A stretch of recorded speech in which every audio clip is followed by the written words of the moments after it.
Hello student, मैं Abhishek Kumar Jain, Hindi educator. Welcome to Unacademy.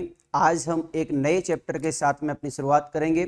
अभी तक हम लोगों ने 4 अच्छी तरह से चैप्टर पढ़ लिए हैं। सबसे पहला चैप्टर हमारा था कबीर के साखियाँ, मीरा के पद, मनुष्यता, और लास्ट अभी हमने रिसेंटली पढ़ा जिसका नाम था पर्वत प्रदेश में पावश।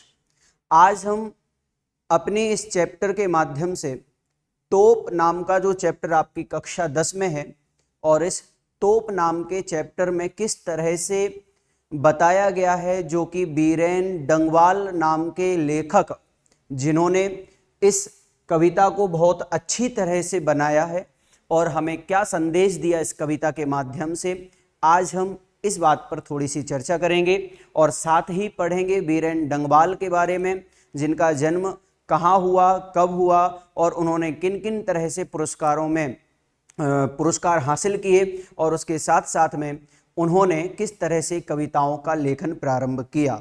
चाहिए चलते हैं आज के इस कक्षा में, जो कि आप लोगों के लिए बहुत अच्छी लगेगी और उसके साथ साथ आपके लिए बहुत ही काम भी आएगी आपके एग्जाम के समय पर।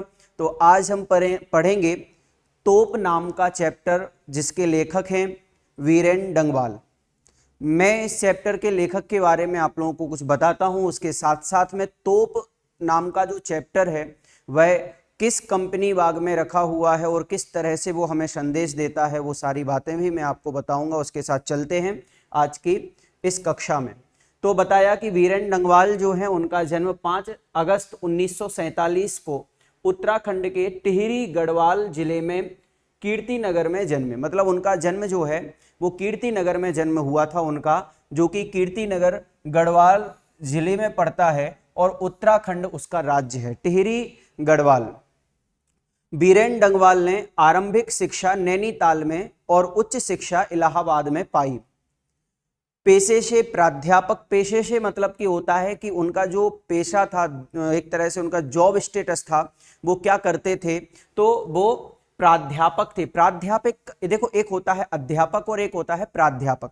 अध्यापक का मतलब होता है कि जो सिर्फ और सिर्फ 10th तक की एजुकेशन देता है, और उसके ऊपर जो स्कूलों में जो अध्यापक होते हैं, टीचर होते हैं, या जो और कॉलेजों में भी जाते हैं, उनके लिए प्राध्यापक कहा जाता है, जो कि वरिष्ठ अध्यापक के नाम से भी पहचाने जाते हैं। तो वो एक प्राध्यापक भी थे और पत्रकारिता से भी जुड़े हुए थे। मतलब वो अखबारों से भी जुड़े हुए थे, जिसमें वो पत्रकारिता करते थे, अपनी कलम का जादुई जो है वो चलाते थे, अपना जादू उस पर चलाते थे।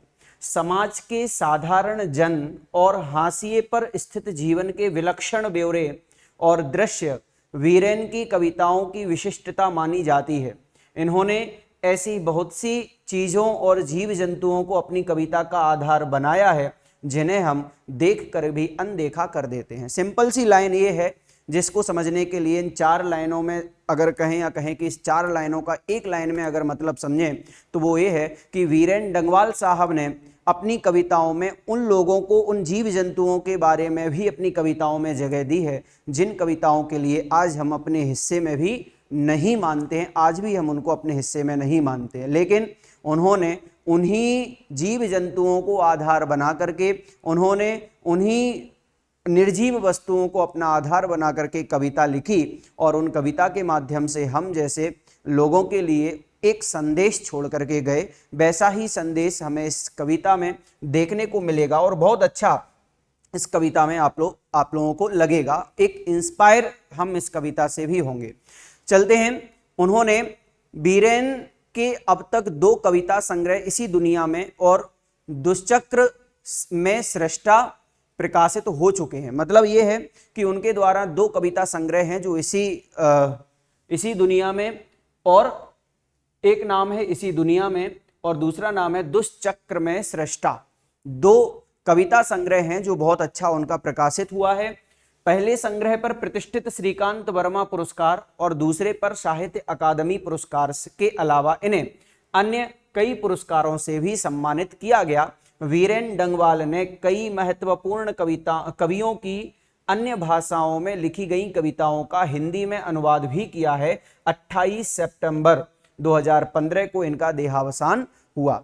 देखिए बीरेन डंगवाल जो है उन्होंने 2 कविता संग्रह लिखे हैं, दोनों कविताओं में उन्हें बहुत अच्छे अच्छे पुरस्कार मिले। सबसे पहला कविता संग्रह था जिसका नाम था इसी दुनिया में, और दूसरा उनका कविता संग्रह था दुष्चक्र में सृष्टा, और दोनों पर ही उन्हें बहुत अच्छे पुरस्कार मिले। पहला जो इसी दुनिया में है इस पर उनके लिए पुरस्कार मिला श्रीकांत वर्मा पुरस्कार, जो पहले संग्रह पर प्रतिष्ठित एक माने जाते हैं श्रीकांत वर्मा साहब, उनके नाम पर ही उनको एक पुरस्कार मिला।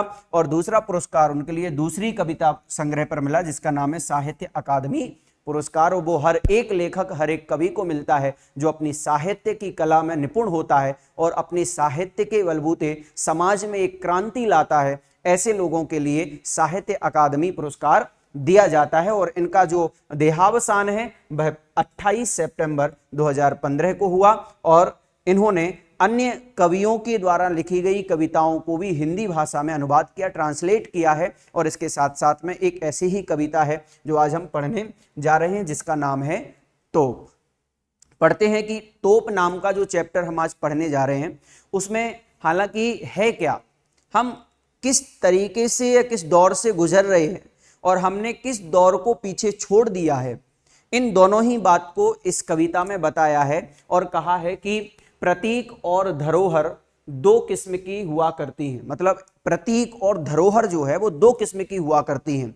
एक वे जिन्हें देखकर या जिनके बारे में जानकर हमें अपने देश और समाज की प्राचीन उपलब्धियों का भान होता है। भान होने का मतलब है पता चलता है। मतलब एक तो वो है कि हम उन प्रतीक या उन शिलालेखों को देख करके, धरोहर को देख करके उनके बारे में समझने लग जाएं, और दूसरी वे जो हमें बताती हैं कि हमारे पूर्वजों से कब क्या चूक हुई है, मतलब हमारे पूर्वजों से कब क्या हुआ है, कैसे हुआ है और क्या नहीं होना चाहिए, क्या होना चाहिए, इन सब बातों का पता चलता है। तो 2 प्रकार के यहां पर धरोहर प्रतीक की किस्में बताई हैं, जिसके परिणाम स्वरूप देश की कई पीढ़ियों को दारुण दुख और दमन झेलना पड़ा था। मतलब वो ये कहना चाहते हैं कि जो प्राचीन धरोहर है उसको देख करके या तो लोगों के लिए अच्छा लगता है या लोगों में ये भ्रांति आ जाती है कि हमारे प्राचीन काल में या प्राचीन समय में जो हमारे पूर्वज थे उनके द्वारा क्या गलती की गई है जिसके कारण से आज हमें उसका दुख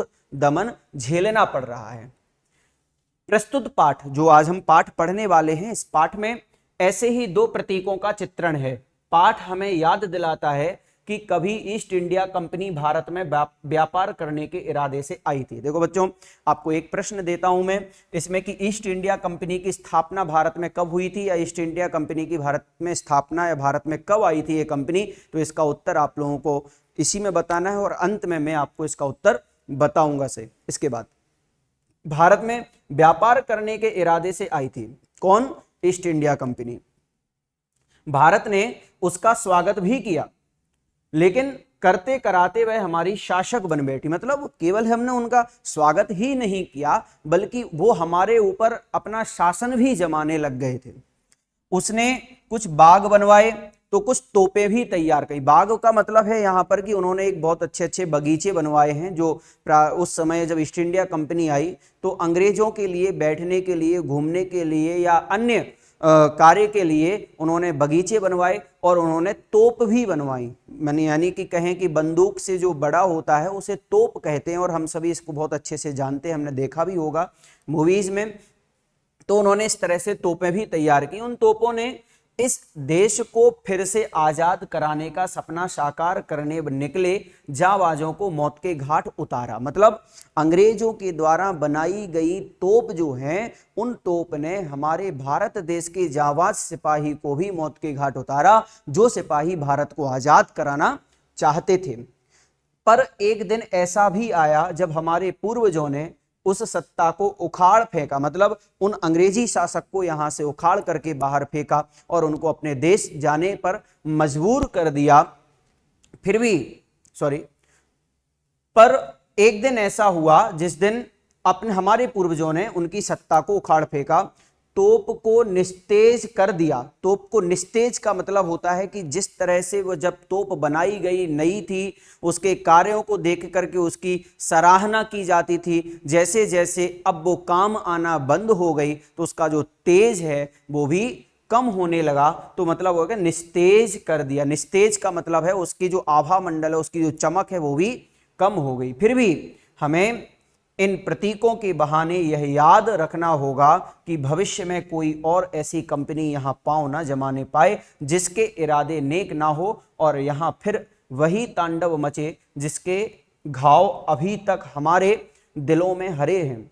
भले ही अंत में उनकी तोप भी उसी काम क्यों ना आए जिस काम में इस पाठ की तोप आ रही है। मतलब इस चैप्टर में एक छोटा सा संदेश भी दिया गया है कि इन्होंने कहा कि वीरेन डंगवाल जो है उन्होंने इस पाठ में बताते हुए कहा कि जिस तरह से प्राचीन धरोहर हमारे विश्व में रह करके, हमारे देश में रह करके और दूसरों पर निगाहें टिकाए बैठी है, और अगर भविष्य में कोई ऐसी कंपनी हमारे भारत में आएगी तो हम उसको आने नहीं देंगे, और अगर कोई ज़बरदस्ती करेगी तो उन्हीं के द्वारा बनाई गई तोप से उन्हीं का ही क्या कर देंगे, खात्मा कर देंगे और ऐसा तांडव होने से बचा लेंगे। इस तरह से यहाँ पर बताया। और उन्होंने कहा कि भले ही अंत में उनकी तोप भी उसी काम क्यों ना आए, मतलब उनकी तोप ही उन्हीं के काम क्यों ना आए जिस काम में इस पाठ की तोप आई। मतलब ये जो चैप्टर है, इस तोप वाले चैप्टर में आपको बहुत अच्छी शिक्षा दी जाएगी, क्योंकि ये लास्ट में हमें तोप के बारे में तो बताती ही है लेकिन हमारे लिए बहुत अच्छा संदेश दे करके जाती है, जो कि हम इस संदेश को बहुत अच्छे से समझेंगे। अगर हम हो सकें तो अपने जीवन में इसका आचरण करेंगे, और उसके साथ साथ अगर मान लीजिए कि हमें कहीं पर डिमोटिवेट होना पड़ रहा है तो अगर हम उस तोप से भी कुछ सीख सकें तो हमें थोड़ा बहुत सीखने का प्रयास भी करना चाहिए, क्योंकि हमारी जिंदगी इतनी छोटी है और कहें तो इतनी बड़ी भी है कि अगर हम उसको जीना चाहें तो हमारी ज़िंदगी कम पड़ जाए, लेकिन हर एक दिन ऐसा जीना है कि हमारी ज़िंदगी में कभी भी ऐसे मौके ना आए जिस समय हम हताश होकर के बैठ जाएं। ठीक वैसे ही जिस तरह से तोप के बारे में यहाँ पर वीरेन डंगवाल ने बहुत अच्छी व्याख्या करते हुए कहा। अब चलते हैं इस कविता के माध्यम से हम समझेंगे कि क्या इस कविता में बताया गया और क्या इस कविता में होना चाहिए और क्या इस कविता में हमें क्या संदेश मिला है, वो बात। चलिएगा मेरे साथ पढ़िएगा। कंपनी बाग के मुहाने पर धर रखी गई यह 1857 की तोप, इसकी होती है बड़ी संभाल, विरासत में मिले कंपनी बाग की तरह, साल में चमकाई जाती है 2 बार, सुबह शाम कंपनी बाग में आते हैं बहुत से सैलानी, उन्हें बताती है यह तोप कि मैं बड़ी जबर उड़ा दिए थे मैंने अच्छे अच्छे सूरमाओं के धज्जे अपने जमाने में। इन कविता की लाइनों में थोड़ा सा अर्थ तो हमें पढ़ने पर ही आ जाता है, लेकिन दूसरा अर्थ या हम कहें कि इस अर्थ को समझने के लिए हम क्या और समझ पाएंगे, तो देखते हैं कि कंपनी बाग के मुहाने, मुहाने का मतलब होता है मुख्य द्वार, मेन गेट हम जिसको बोल सकते हैं। किसी भी बगीचे का, किसी भी पार्क का, हम यहाँ पर बाग को अगर हम इंग्लिश में कहें तो पार्क कह सकते हैं, उपवन कह सकते हैं, बगीचा कह सकते हैं हिंदी में। तो इस तरह से जो कंपनी बाग है जो अंग्रेजों के द्वारा बनाया गया था, उसका जो मेन गेट है, उस मेन गेट के मुहाने पर, बिल्कुल मेन गेट पर ही धर रखी गई है, रख दी गई है। क्या रख दी गई है? 1857 की तोप को रख दिया है।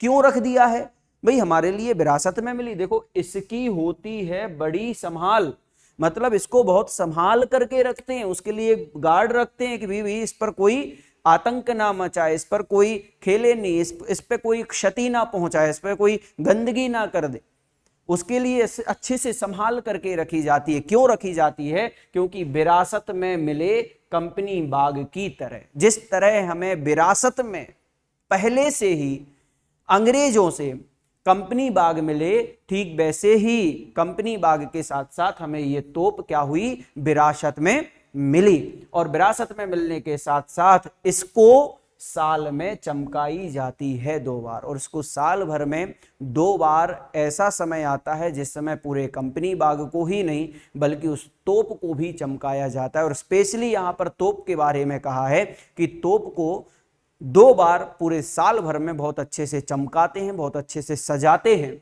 इस तरह से यहाँ पर बताया है। ठीक है। तो हम इसका अगर मान लीजिए हमारे क्वेश्चन पेपर में इस तरह का पद्य आ जाता है और पद्य आने पर वहां पर प्रश्न पूछा जा सकता है, कहा जा सकता है इन लाइंस का या इन पंक्तियों का अर्थ बताइए, तो आपको लिखना है कि इन पंक्तियों में बीरेन डंगवाल कहना चाहते हैं कि कंपनी बाग है, उस कंपनी बाग के मेन मुख्य द्वार पर एक तोप रख दी गई है जो हमारे लिए अंग्रेजों से विरासत में मिली है, कंपनी बाग की तरह ही, लेकिन इसे क्या करते हैं, साल में 2 बार चमकाते भी हैं और इसकी बहुत देख रेख और बहुत संभाल करके इसको रखा जाता है।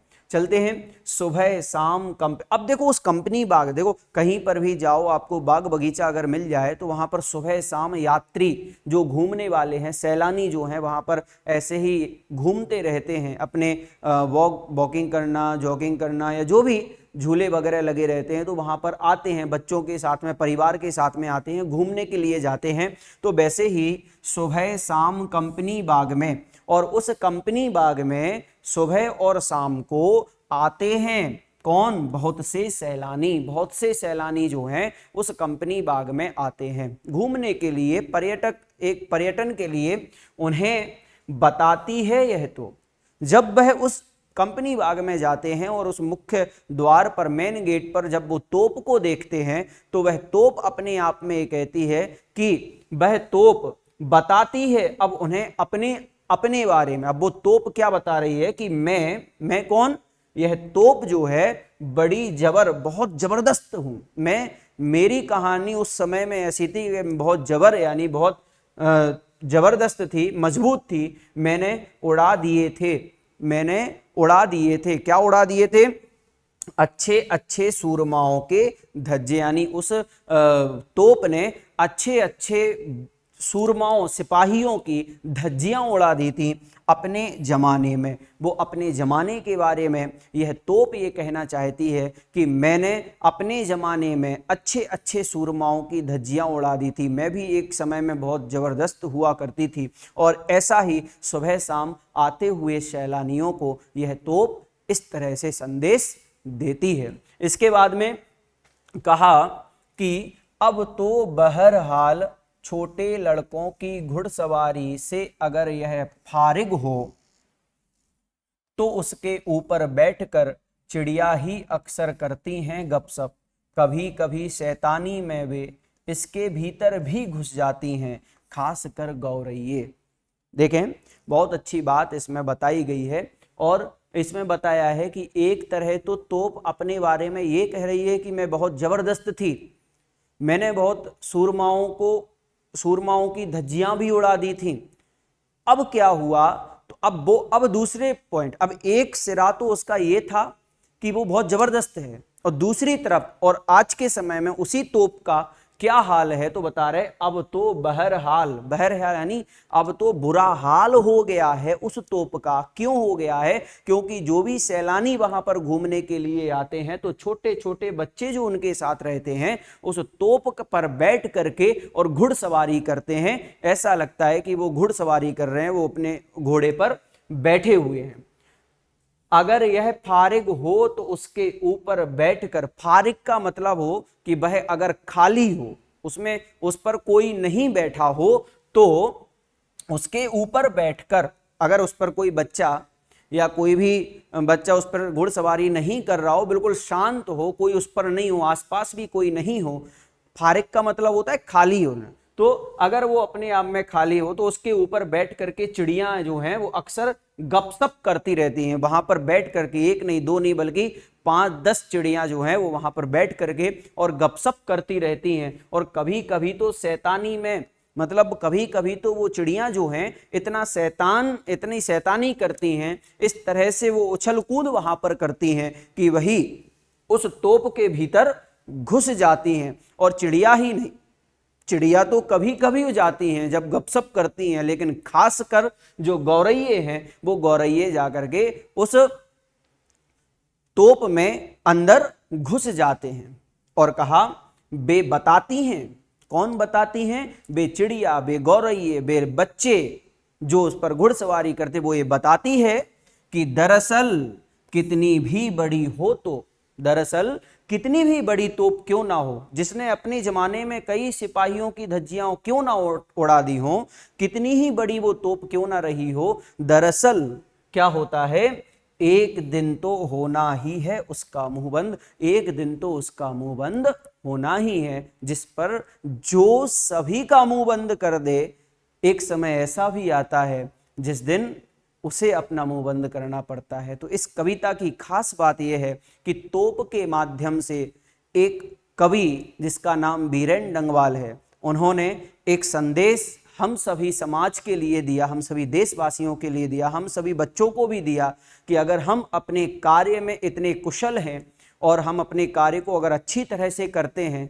और व्यवस्थित तरीके से बनाए रखते हैं तो वो सादगी भरा रह करके भी आगे तक चलता रहेगा। और अगर अच्छे खासे नंबर आने के बाद अभिमान करने लग जाएंगे, घमंड करेंगे, तो एक दिन हमें वैसे ही ठंडा पड़ना है जैसे कि यह तोप गिर चुकी, मतलब उसका कोई काम नहीं, केवल आते जाते लोगों का सिर्फ एक दर्शक बन गए, देखने के लिए बन गए, देखने का माध्यम बन गई कि बस ठीक है, जा रहे हैं, देख रहे हैं, आ रहे हैं, घुड़सवारी कर रहे हैं, चिड़िया बैठ रही हैं, कभी कभी गौरैये उसके अंदर चले जाते हैं, साफ सफाई भी नहीं होती है। ठीक वैसे ही हमारे लिए भी सोचना चाहिए कि जब कभी भी हम अपने आप में आगे बढ़ने की कोशिश करें तो आगे बढ़ने के बाद जमीन से जुड़े रहने का प्रयास करें, अन्यथा जमीन पर आने में और तोप की इस कहानी के माध्यम से हमें यही संदेश मिलता है कि हम कितने ही बड़े क्यों ना हो जाएं, हम कितने ही बड़े काम क्यों ना कर लें, लेकिन एक दिन हम सभी भी इसी तोप की तरह बंद हो जाएंगे, हमारा भी वह काम जो है समाप्त हो जाएगा, ऐसा इस कविता में बताया गया है। तो बच्चों, इस कविता में आपको जो अर्थ है कहीं पर कोई दिक्कत नहीं है। इसमें ये दो पार्ट हैं तोप के।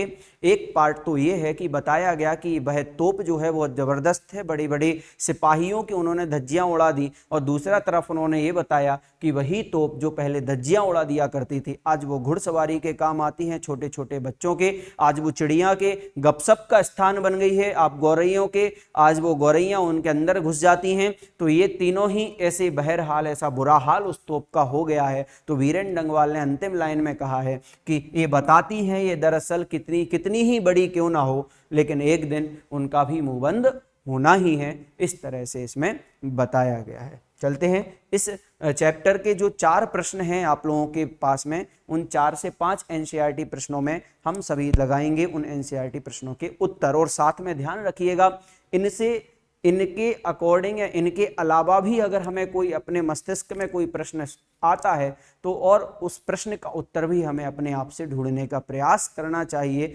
अन्यथा हम उस लेवल तक नहीं पहुंच पाएंगे जिस लेवल तक हम जाना चाहते हैं। हालांकि इसमें जो एनसीईआरटी मैंने आपको बताई है, ये एनसीईआरटी आपकी बुक में ऑलरेडी पहले से ही है। इनके उत्तर जो है वो मैं आपको बता देता हूं। सबसे पहले, विरासत में मिली चीज़ों की बड़ी संभाल क्यों होती है, आप स्पष्ट कीजिए। तो इसमें कुछ नहीं, सिंपल सा है, हम इसमें उत्तर बना भी सकते हैं और नहीं भी बनता है तो हम इसको लिख भी सकते हैं किस तरह से, जैसे कि इसमें बताया गया है। क्योंकि विरासत में मिलने के पश्चात कोई अगर चीज़ हमारे पास आई है जो हमें बहुत पहले से हमारे पास रखी हुई है, तो हम उसकी कद्र इसलिए भी करते हैं कि कहीं इस प्राचीनतम भारत में, क्योंकि हमारा भारतवर्ष भी इसी तरह प्राचीन पद्धति से चलता है, प्राचीन सभ्यताओं के द्वारा पहचाना जाता है, तो वो धरोहर ही हमें बताती है कि हमारे पूर्वजों ने किस तरह से क्या क्या कार्य किया, जिसके कारण से हमें ये चीज़ मिली है, और वो हमें याद दिलाती है, एक याद बनी रहे, इसलिए भी हम उसको संभाल करके रखते हैं। ऐसा हम प्रश्न बना सकते हैं। अभी तो हमारे लिए इसे पाठ के आधार पर स्पष्ट करना है, तो मैंने जो आपके लिए उत्तर बताया है वो ध्यान से देखिएगा कि विरासत में मिली चीज़ों की बड़ी संभाल इसलिए होती है क्योंकि वे हमारे पूर्वजों वह बीते समय की होती है। मतलब जो हमारे पूर्वज हैं उनके द्वारा दी गई, और बीते समय यानी जो बीत गया है समय उसकी होती है, और पुरानी परंपराओं की याद भी दिलवाती है। पुराने समय में क्या होता था उसको पता भी चलाती है कि भाई ऐसा ऐसा काम वहां पर होता था। इनसे हमारा भावनात्मक संबंध होता है, इसलिए इन्हें अमूल्य माना जाता है। अमूल्य का मतलब होता है जिसकी कोई कीमत ना हो, ऐसा अमूल्य माना जाता है। ये तात्कालिक परिस्थितियों की जानकारी के साथ दिशा निर्देश भी देती हैं, इसलिए इन्हें संभाल कर रखा जाता है ताकि हमारे बच्चों के भविष्य निर्माण का आधार मजबूत बन सके। इस तरह से इसमें उत्तर दिया जा सकता है। इसके बाद में दूसरा प्रश्न है जो आपके बुक में है, और दूसरा प्रश्न यह है कि इस कविता से आपको तोप के विषय में क्या जानकारी मिलती है। इस कविता के माध्यम से हमारे लिए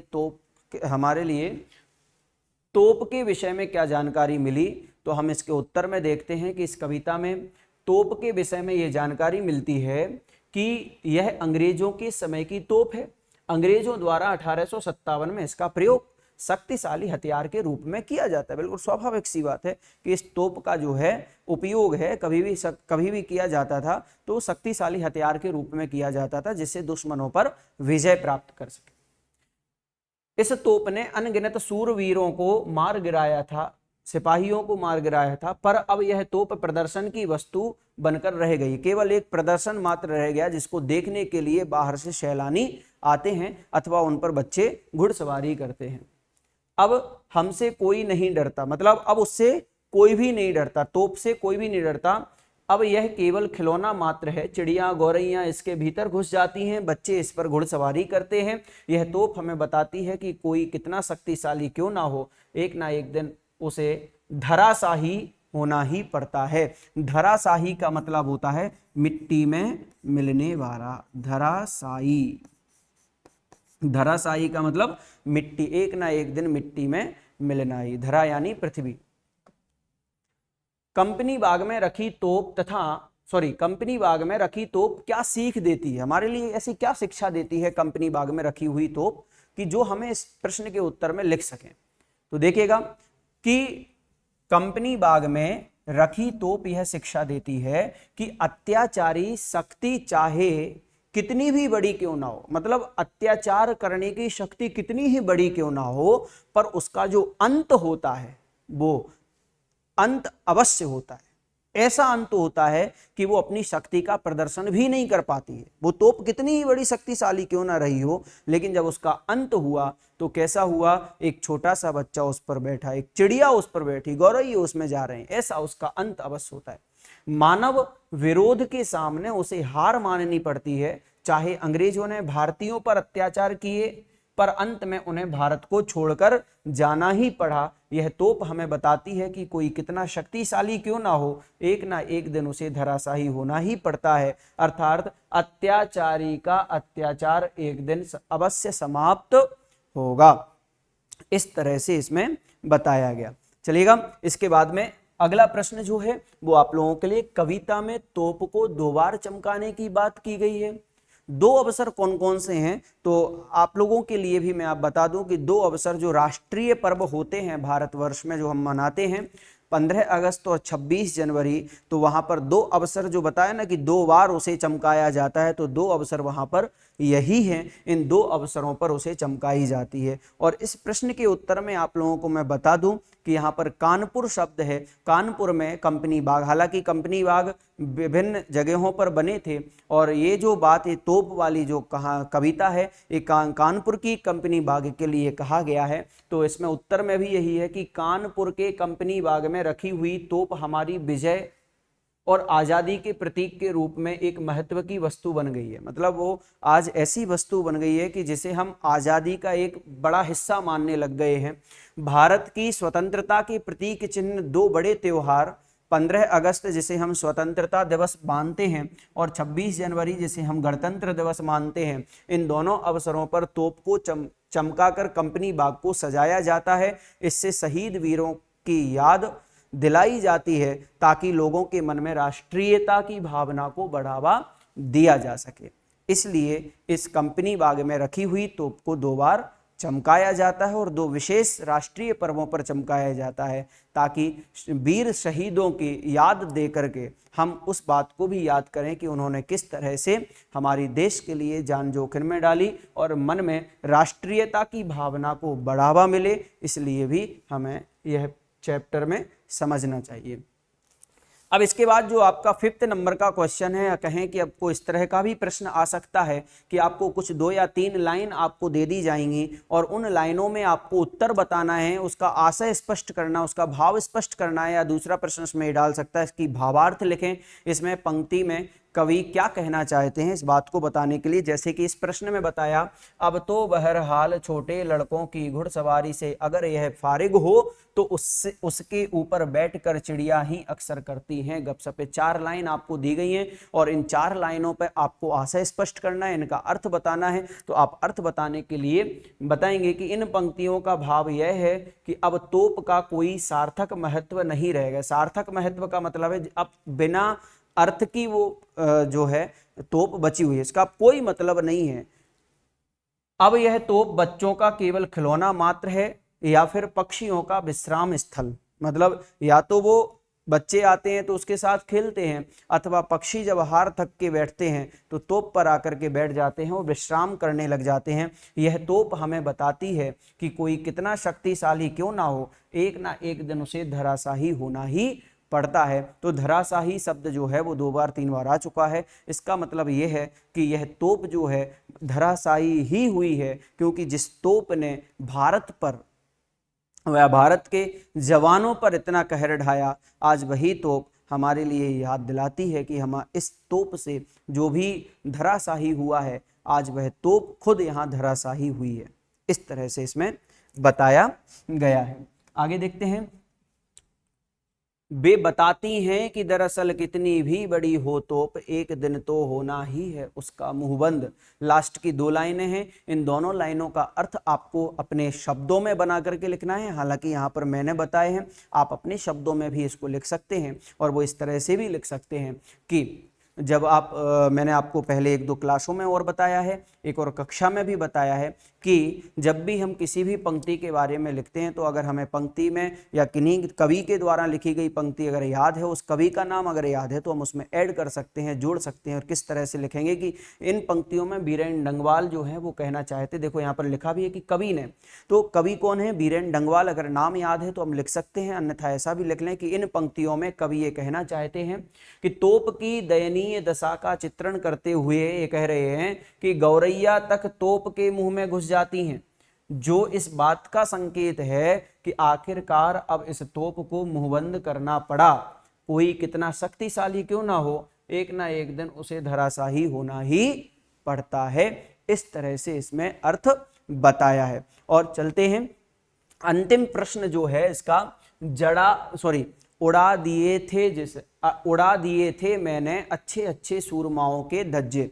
बहुत अच्छी लाइन है, 2 लाइनों में एक तरह से 2 लाइन है ये, और इन लाइन का अर्थ जो है वो बहुत अच्छा है कि जिस तोप के बारे में यहाँ पर बताया गया है वह तोप जो है इतनी महत्व रखने वाली थी उस समय कि जिसने अच्छे अच्छे सूरवीरों के भी धज्जियां उड़ा दी थी, ऐसा यहाँ पर बताया गया। तो कवि यहाँ इन पंक्तियों में भाव स्पष्ट करते हुए कहता है कि यह अंग्रेजों के समय की तोप है।